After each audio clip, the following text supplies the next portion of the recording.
Hi, Namaste. My name is Henry Jedicaire. I'm a French-Canadian hypnotherapist that has worked with thousands of clients, and my special field of interest is brainwashing and mind control by cult. This is video number 2 on my review of Gold, Guns, and God. This is volume 7.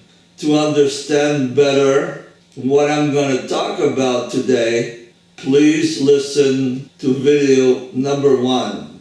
There is a link under this video that will take you to that part number 1.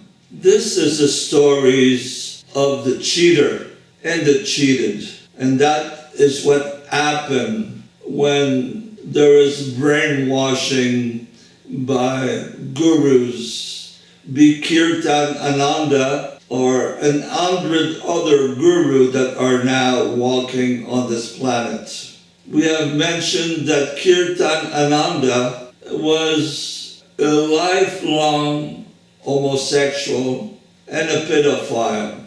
In the 1960s, he was such a pervert that he would roam the toilets in the subways of New York to have sex with just about any other perverts. Henry has mentioned that in secret, Kirtan Ananda would use cocaine, alcohol, smoke marijuana, a total hypocrite. But he convinced hundreds of people that he was a saint, a pure representative of God, and that his guru, Swami Bhaktivedanta, told the community many times that Kirtan Ananda was a pure devotee of God and his instructions should be followed, did not help the situation. Kirtan Ananda abused sexually possibly hundreds of children. He sent men and women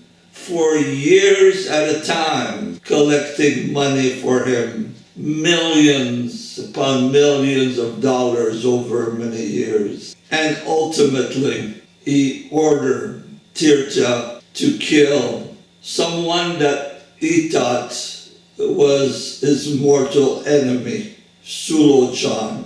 In this last book, Henry described the conversation that Tirtha had with Kirtan Ananda.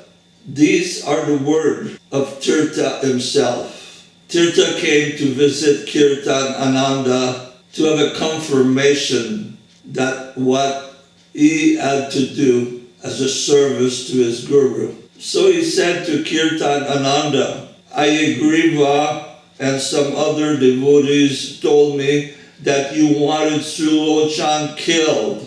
Is this what you want? And then Kirtan Ananda nodded in the affirmative. Tirtha then said, do you mean yes? And Kirtan Ananda said, under the circumstances, we have to do what is best for Krishna. So under the circumstances, yes, it would be the best. Kirtan Ananda, a completely crazy man, tells Tirtha, a very sick person who had been to Vietnam, was suffering from PTSD, had a terrible childhood, go ahead and do the killing for me. And what happened next is really practically comical. Tirtha went to Los Angeles, found Sulochan, killed him with 2 bullets in the head, flew back to West Virginia, and then he asked Kirtan Ananda for the $8,000 that he was promised for the killing, because now he had to escape and go to India, where Kirtan Ananda had promised him that he could stay with his disciple Dr. Narendra Desai that you see here with Radhanath. But Kirtan Ananda did not want to give the money. People had to talk to him for 12 hours so they would come up with the $8,000. And that was at a time where the community was collecting $100,000 a week. But Kirtan Ananda was so cheap.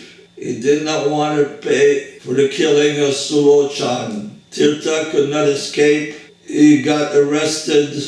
And even after being arrested, the police offered him all kinds of deals. They told him, tell us it's Kirtan Ananda, Kit M, that sent you, killed Sulochan, and we'll give you much less time. But no, Tirtha wanted to be a good devotee. He thought that his guru was pure. His guru was a ticket to paradise, and said that he would take the blame and not involve Kirtan Ananda. That, ladies and gentlemen, is really very good brainwashing. We have seen spiritual leaders, spiritual masters order killing before. We remember Jim Jones giving the order to kill Congressman Ryan, along with ordering the suicide of nearly 1,000 people. We've seen Charles Manson ordering the killing of Sharon Tate and others in Los Angeles. This is how dangerous brainwashing can be. And presently on this planet, there are some so-called spiritual masters that are brainwashing hundreds of thousands of people, if not millions of them. Gurus that are homosexual, that are sodomizing young men, telling them that this is a great blessing to be sodomized by a representative of God. Gurus that rape dozens of women, making them believe it's a great blessing to be making love to the guru. Guru mesmerizing people to give them all their money, emptying their bank account, because giving all your money to God, representative, will bring you great blessing in your life. So my series of videos is for the general public to say, be careful with your own mind. Be careful with your own heart. Do not give your mind or power away to anyone. It is now my firm belief that the murders of New Vrindavan and also the physical, mental, emotional, and sexual abuse of hundreds of children in the schools of New Vrindavan would have never happened if Swami Bhaktivedanta would have not said Kirtan Ananda is a pure devotee of Krishna. Whatever he says, you must follow his order. And because Swami Bhaktivedanta was the supreme authority of the Hare Krishna movement, there was no way for the residents of New Vrindavan and other devotees around the world to say that Swami Bhaktivedanta was wrong. It is also my firm belief that Swami Bhaktivedanta was suffering from psychosis at the end of his life due to untreated diabetes. A search on Google will tell you that you can get psychotic if diabetes is not treated properly. Not only was it not treated, but he kept eating sugar till the very end of his life. By 1977, some of his quotes were simply crazy. He said, for example, that Abraham Lincoln had made a big mistake by giving freedom to the black people. It would have been better to keep them as slaves and give them a little food and some clothes. But possibly the worst quotes of Swami Bhaktivedanta in 1977 are mentioned in Henry Dubtovsky's book, volume number 6, on page 269. This is a conversation between Swami Bhaktivedanta and his secretary at the time, Rameshvar, Robert Grant. In this conversation, Rameshvar tells Swami Bhaktivedanta, "But Prabhupada, you told me that the war was inevitable, that there is no way to stop World War III. Rameshvar continued, "Prabhupada, I thought once you said that if we keep distributing your books, then maybe the war can be stopped." And Swami Bhaktivedanta replied, "No, the distribution of my books will increase the possibility of war. Distributing my books will make World War III come faster. We want that war. My books are preparing the world for a fight against atheism. My books are preparing the world for war. And if people are reluctant to fight, we will force them to fight."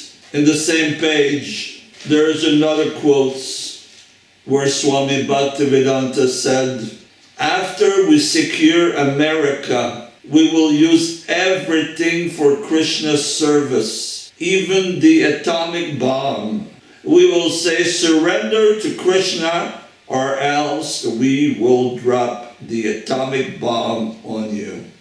Now this was a man in 1977 that had about 3,000 disciples. Half of them were women and children. And here he is thinking that he's gonna secure America for the Hare Krishna movement.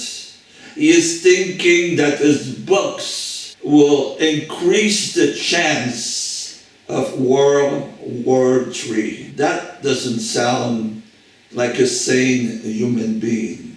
And now the Hare Krishna movement, ISKCON, keeps thinking that Swami Bhaktivedanta was pure and perfect to the very end. At least 100 gurus from the International Society say that they have their power because they are pure representative of Swami Bhaktivedanta. None of the gurus of the Hare Krishna movement will ever criticize Swami Bhaktivedanta as someone who was psychotic at the end of his life, because they themselves have now, between themselves, thousands of devotees that love them, that worship them, that give them money and power, because they are thinking that the Hare Krishna ISKCON guru are pure representative of Swami Bhaktivedanta.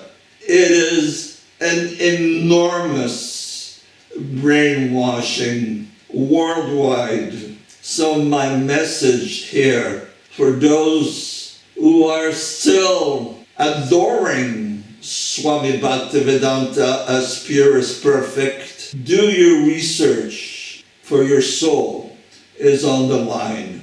Thank you very much, and namaste.